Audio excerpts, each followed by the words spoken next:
أعوذ بالله من الشيطان الرجيم بسم الله الرحمن الرحيم. Dear friends, welcome to Idea Foundation Forum. In today's lecture, we will discuss the universe for sustaining human life. The universe for sustaining human life. It is the 13th issue of the Quran and modern sciences. The Quranic truth that the earth and the universe have been designed for the sustainability of human life was revealed about 1500 years ago, which was hardly appreciated by non-believing intelligentsia over the millennia. However, recently science had to acknowledge this truth, finding various systems of the nature, its definite laws and their benevolent provisions essentially connected to the sustainability of human life on the earth. Now science has started describing its changed perception in terms of anthropic principle and fine-tuning.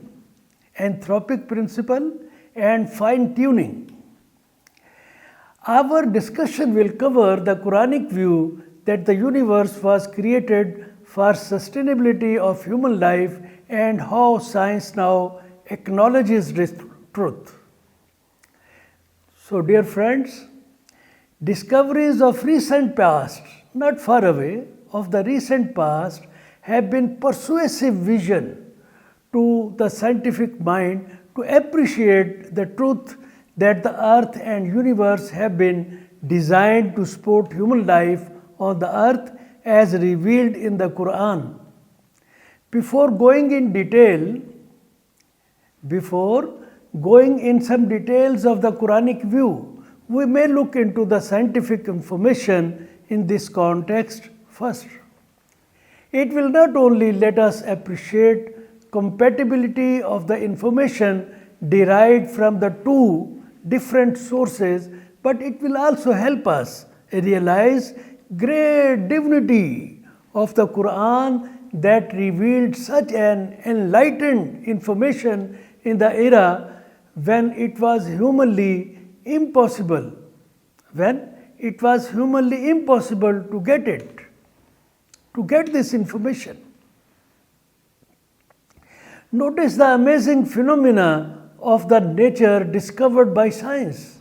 The four forces that sustain the universe, the physical values that define atoms, nature of atom, the chemical processes that energize the stars, the light emitted by the sun, formation of Earth's magnetic field, hydrocarbon cycle systems, Earth's distance from the sun, its angular tilt to its orbit, and its speed at which it revolves around its own axis, functions of the oceans and mountains on the earth.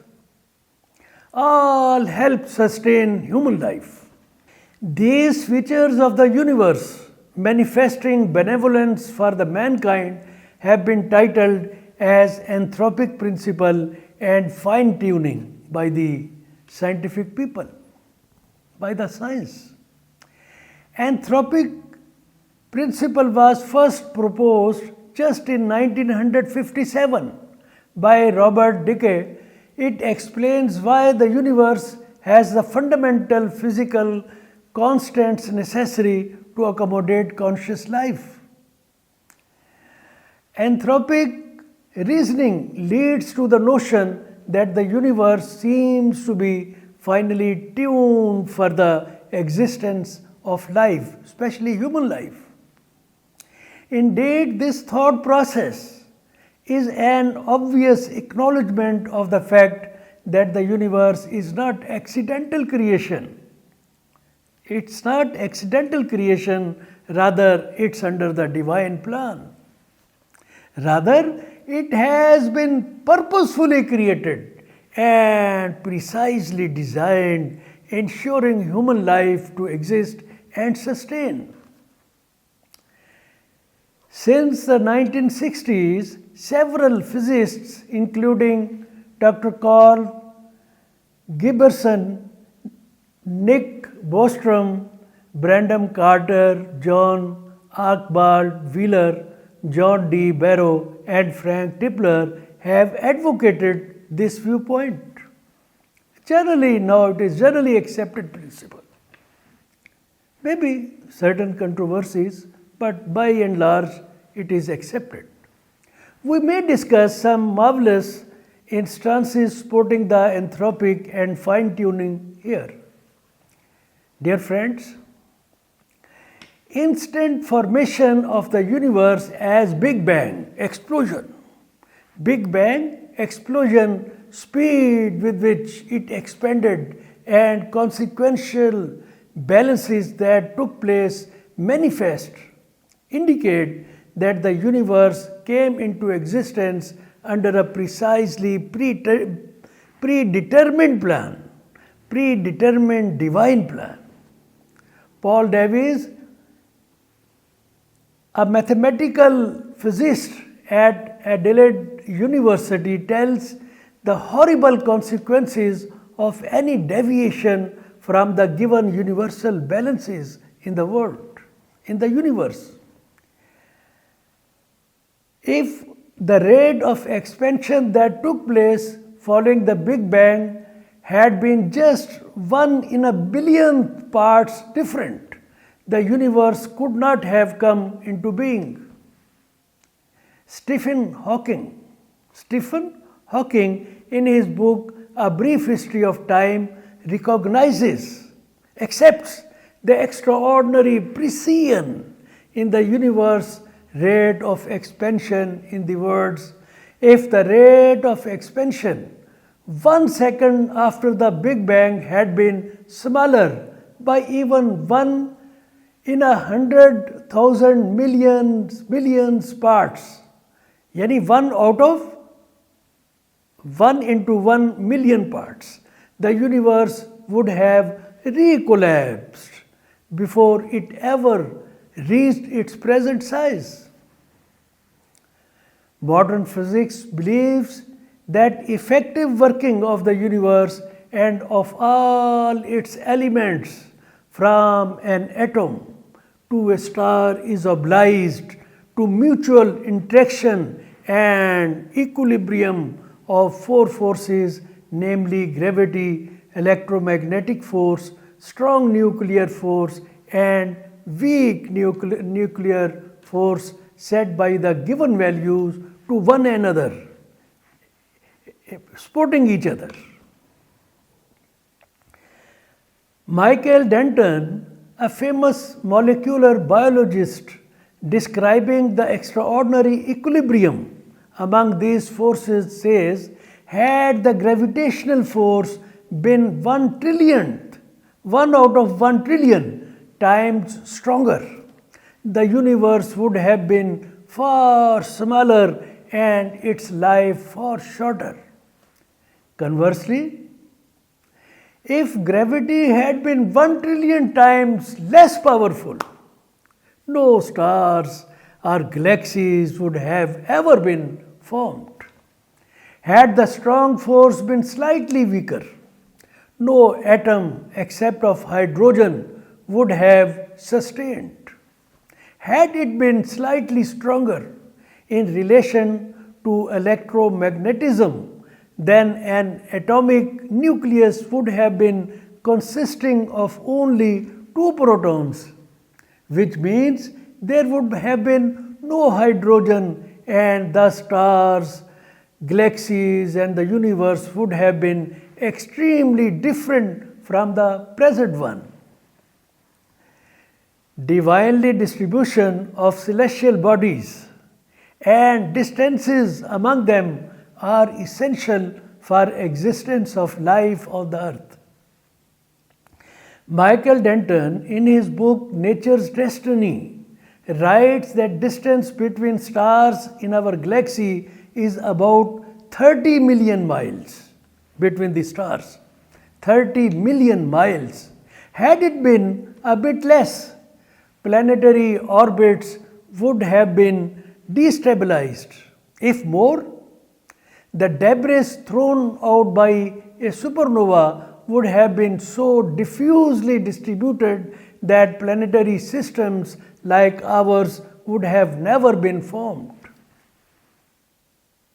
If the cosmos is to be a home for life, average distance between stars must be very close to the set figures, 30 million in between. Likewise, the given distance between the earth and the sun is critically significant for sustaining of life on the earth. Had it been any greater, the earth would have grown very cold, becoming unlivable for mankind. Had it been any closer to the sun, photosynthesis and water cycle would have extincted, becoming detrimental to life. No life would have been existed. In the context of chemistry of life, all organisms are made up of matter, 96% of which comprises of four elements: oxygen, carbon, hydrogen and nitrogen, while remaining 4% comprises of calcium, phosphorus, sulfur, sodium, chlorine and magnesium. Water is made up of hydrogen and oxygen. In its composition of H2O, one atom of oxygen has a negative charge. Mind it. Oxygen has a negative charge and two hydrogen atoms have positive charge. Being fundamental to life, water is the most abundant molecule in every organism. Being effective solvent, water solves sodium and chloride to form a fluid solution that sustains life. More than 65% of human body is water, while about 90% of plant is water. Photosynthetic cells of plants use sun's energy to split off water's hydrogen from oxygen. Carbon dioxide absorbed from air combines with hydrogen to form glucose for survival of plants, and oxygen is released as waste of photosynthesis. Human and animals inhale gases from atmosphere, retain oxygen to be circulated through blood for life to sustain, and exhale carbon dioxide as waste, which is essential for plant life. Just imagine, waste of human is essential for plant life and waste of plants is essential for human beings and animals. Energy and light received from the sun makes life possible on our planet. Transformation of solar energy into photosynthesis is the lifeline of plants. In reality, all fossil fuels, what are fossil fuels? Gas, oil and coal are stored forms of solar energy caused by electromagnetic radiation millions of years ago. Since the mid of 20th century, solar energy is being converted into electricity directly by using photovoltaic devices. Similarly, landing of water from the heavens to make it a source of every living things, designing pairs-based procreation systems for perpetuation of living, non-living beings, CNO cycle, which ensures balancing of carbon, nitrogen and oxygen, and circulation of water through hydrocycle system are the agents of life. They are the agents of life on the earth. every arrangement divinely designed for the sustainability of life. However, their efficient functioning depends on ecological balance of the environment, which is determined by balanced interaction of nature's several factors based on their given values and measures like the distance between the sun and earth, their relative sizes, speed at which it revolves around the sun, thickness of earth's crust, its 23% degree tilt to its orbit, level of the earth's magnetic field, balance of oxygen, nitrogen, carbon dioxide and water in the atmosphere, thickness of the ozone layer, distance between the earth and the moon, extra. These all the systems together make ecological balance, which is essential for the survivability of the atmosphere, of the land, earth, and the human being or the living bodies, the whole life. So, dear friends, the said discoveries of science appreciating that the earth and universe have been designed to support the human life on the earth were made in the recent past. Just in the recent past. While this truth had been revealed in the Quran about 1500 years ago. In this context, Ayat 20 of Surah Luqman needs special attention. Just imagine how God has spoken to us. Let me read the ayat. Alam taraw anna Allah sakhara lakum ma fis samawati wa ma fil ardh wa asbagha alaykum ni'amahu zahiratan wa batina. Let me translate. And please focus on each and every word of the ayat. Do you not see that Allah has made subject to you, subject to the human being, whatever is in the heavens and whatever is in the earth, and amply bestowed upon you His favors, both apparent and unapparent. Just imagine the things you can see, the things you can't see. That's the reason we believe in the unseen.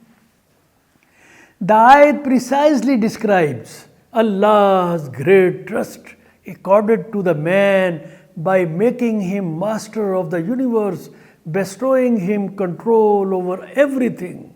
Whatever is in the heaven and whatever is in the earth, apparent and unapparent. By now, observable universe is just a little of the whole universe, tip of the iceberg. Of this tip, 4% of this little observable universe or tip of the universe contains billions of galaxies and trillions of stars, of which very little is apparent or known to the man despite great expansion of knowledge and intellect over the centuries. Then one can imagine the state of apparent knowledge 1500 years ago. If we have too little now, what will be the position 1500 years ago?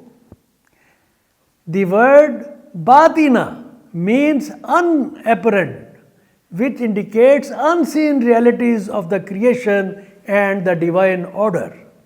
The Quran has called it knowledge of the unseen, which rests with Allah only. However, the man's knowledge of the unapparent or unseen is expanding with the passage of time, as promised by Allah in ayat 53 of Surah Fussilat, shown on the screen. That is the promise of my Allah which is being fulfilled. Note the ayat. Even the little knowledge of the divine endowments in the universe and earth manifestly, evidently witnesses Allah's existence and the man's preferred status, not status, rather preferred status in the universe. The Quranic information evidently tells that the universe, especially the earth, was purposefully designed for the human life to exist. A strong atmosphere was built over the earth for its protection from the destructive activities of celestial giants, which are much, much more bigger than this tiny earth. A strong atmosphere was built over the earth for its protection from destructive activities of celestial giants of the universe and letting it only beneficial matter from those celestial bodies, and it also established recycling systems for sustainability of the earth and life on it. Appointing the man his vicegerent on the earth, Allah placed resources of the universe at his disposal, and great abilities were accorded to him so that he could employ these resources for well-being of the humanity. A few verses in this context are quoted here. Ayat 2 of Surah Al-Furqan says, وَخَلَقَ كُلَّ شَيْءٍ فَقَدَّرَهُ وَخَلَقَ كُلَّ شَيْءٍ فَقَدَّرَهُ تَقْدِيرًا. Allah has created each and everything and has determined it with precise taqdeer. What is taqdeer? Taqdeer means to design or measured creation in view of need. This is need, this is the creation. Not, waste. No waste. Everything according to need. It is called taqdeer. Ayat 32 of Surah Al-Anbiya says, وَجَعَلْنَا السَّمَاءَ سَقْفًا مَحْفُوظًا. Saqfan mahfuza, and we made the sky a protected ceiling. It refers to atmospheric protective system established by geomagnetic field or magnetosphere. Ayat 12 of Surah Fussilat says, وَزَيَّنَ السَّمَاءَ الدُّنْيَا بِمَصَابِيهَ وَحِفْظًا. وَزَيَّنَ السَّمَاءَ الدُّنْيَا بِمَصَابِيهَ وَحِفْظًا. And we adorned the worldly heaven with lamps and protection. With lamps, with the stars, and protection, the atmospheric layers. It refers to Earth's protective system, stars and solar system that enlivens the Earth with energy, light, and causes the photosynthesis, carbon dioxide and hydrocycle to happen. These all systems are interconnected. Ayat 11 of Surah At-Tariq says, وَالسَّمَاءِ ذَاتِ الرَّجْعِ وَالسَّمَاءِ ذَاتِ الرَّجْعِ. By the sky which returns. It is recycling system. With the context of the previous ayat, it means rain, hydrocycle. It refers to hydrocycle system that distributes fresh water to every corner of the earth to cause life to exist. Ayat 95 of Surah Al-An'am says, إِنَّ اللَّهَ فَالِقُ الْحَبِّ وَالنَّوَى يُخْرِجُ الْحَيَّ مِنَ الْمَيِّتِ وَمُخْرِجُ الْمَيِّتِ مِنَ الْحَيِّ ذَلِكُمُ اللَّهُ فَأَنَّى تُؤْفَكُونَ. Indeed, Allah is the cleaver of grain. Cleaver, splitter. It refers to fission. Indeed, Allah is the cleaver of grain and date seeds. He brings the living out of the dead and brings the dead out of the living. That is Allah. So, how are you deluded? Why you are in doubt? In the verse, terms faliku means splitter, al-hab, grain, and al-nawa, date seeds, may indicate splitting of atom, fission of atom.